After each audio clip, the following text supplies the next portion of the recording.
Hello, all. I'm here to do Chapter 3 of Redwall. Here we go.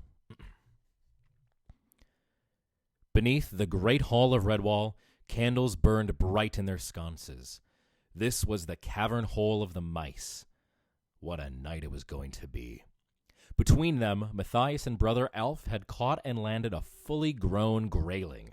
They had fought and played the fish for nearly 2 hours, finally wading into the shallows and dragging it out to the bank.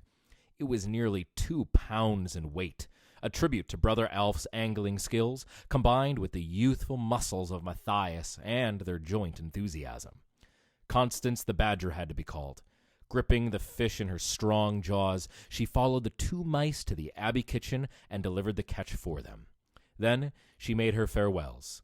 They would see her at the Jubilee feast that evening, along with many other Mossflower residents who had been invited to share the festivities. Brother Alf and Matthias stood proudly beside their catch amid the culinary hustle and bustle until they were noticed by Friar Hugo. Busy as he was, the enormously fat Hugo, who would have no other title but that of friar, stopped what he was doing. Wiping the perspiration from his brow with a dandelion that he held with his tail, he waddled about inspecting the fish. Nice shiny scales, bright eyes, beautifully fresh. Friar Hugo smiled so joyfully that his face disappeared amid deep dimples. He shook Alf by the paw and clapped Matthias heartily on the back as he called out between chuckles, "Bring me the white gooseberry wine, fetch me some rosemary, thyme, beech nuts, and honey, quickly. And now, friends, now," he squeaked, waving the dandelion wildly with his tail, "I, Hugo, will create a grayling a la Redwall, such as will melt in the mouth of mice. Fresh cream! I need lots of fresh cream. Bring me some mint leaves, too."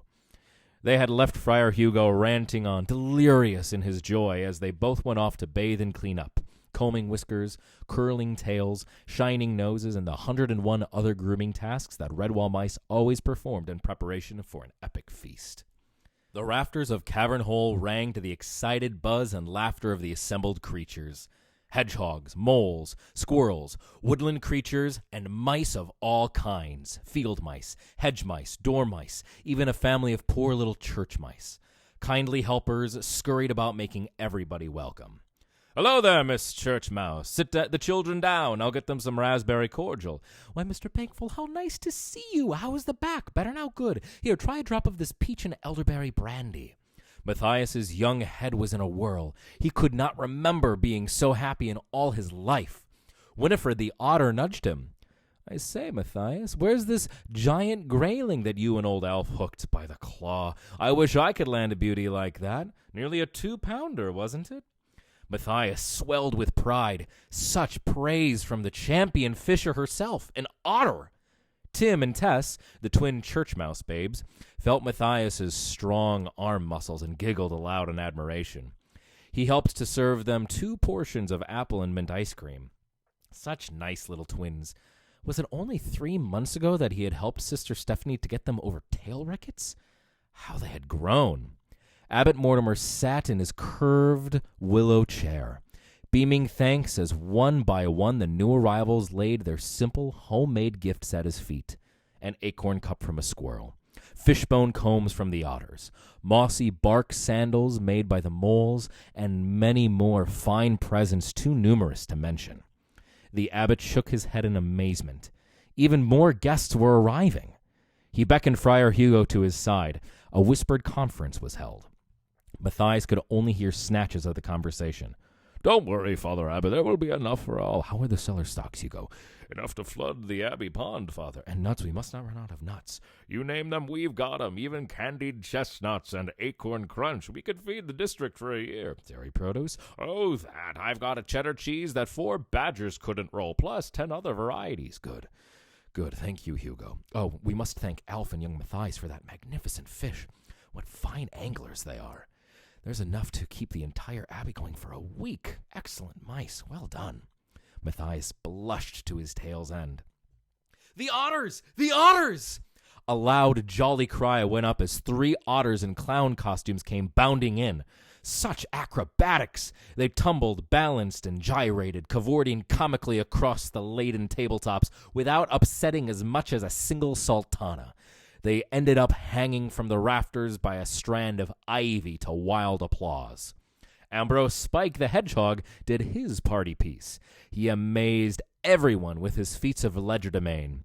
Eggs were taken from a squirrel's ear. A young mouse's tail stood up and danced like a snake. The incredible vanishing shell trick was performed in front of a group of little harvest mice who kept squeaking, "He's got it hidden in his prickles." But had he? Ambrose made a few mysterious passes and produced the shell straight out of the mouth of an awestruck infant mouse. Was it magic? Of course it was.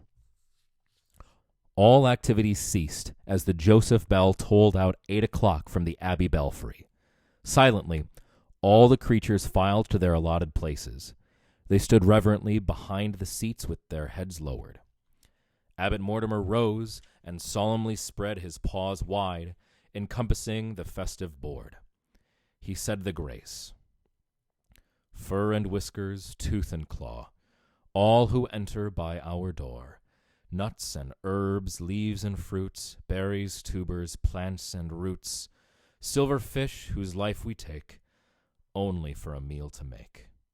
This was followed by a loud and grateful Amen. There was a mass clattering of chairs and scraping of forms as everyone was seated. Matthias found himself next to Tim and Tess on one paw and Cornflower Field Mouse on the other. Cornflower was a quiet young mouse, but undoubtedly very pretty. She had the longest eyelashes Matthias had ever seen, the brightest eyes, the softest fur, the whitest teeth. Matthias fumbled with a piece of celery and self-consciously turned to see if the twins were coping adequately. You never could tell with those baby church mice. Brother Alf remarked that Friar Hugo had excelled himself as course after course was brought to the table. Tender freshwater shrimp garnished with cream and rose leaves, deviled barley pearls and acorn puree, apple and carrot chews, marinated cabbage stalks seeped in creamed white turnip with nutmeg. A chorus of oohs and ahs greeted the arrival of 6 mice pushing a big trolley. It was the grayling. Wreaths of aromatic steam drifted around Cavern Hole. The fish had been baked to perfection. Friar Hugo entered with a slight swagger added to his ungainly waddle. He swept off his chef's cap with his tail and announced in a somewhat pompous squeak, "My Lord Abbot, honored guests from Mossflower area and members of the Abbey, I wish to present my piece de resistance." "Oh, get on with it, Hugo!" After some icy staring about to detect the culprit and several smothered sniggers from around the room, the little fat friar puffed himself up once more and declaimed firmly, "Grayling a la Redwall." Polite but eager applause rippled around as Hugo sliced the fish and placed the first steaming portion onto a platter. With suitable dignity, he presented it to the abbot, who thanked him graciously. All eyes were on Father Abbot. He took a dainty fork, loaded precariously with steaming fish. Carefully, he transferred it from plate to mouth. Chewing delicately, he turned his eyes upwards, then closed them, whiskers twitch, jaws working steadily, munching away, his tail curled up holding a napkin which neatly wiped his mouth. The abbot's eyes reopened. He beamed like the sun on a midsummer morning. "Quite wonderful, perfectly exquisite. Friar Hugo, you are truly my champion chef. Please, serve our guests your masterpiece." Any further speech was drowned by hearty cheers.